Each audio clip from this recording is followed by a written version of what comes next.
सानो पोखिन्छ नि घौटिन्छ ए भगवान कति हो उटपटाङ यहीँ राखेर नानीहरूले ए लगेर कहाँ लगाएको नि ए लाने होइन यो मुठी डालीमा जम्मै पाखा छरिन् लर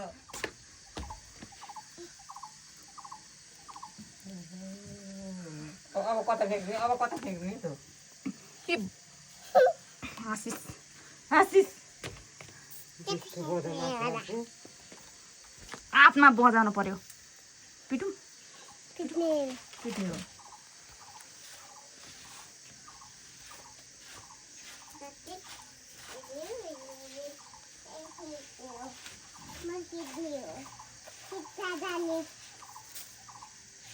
यहीँ हाल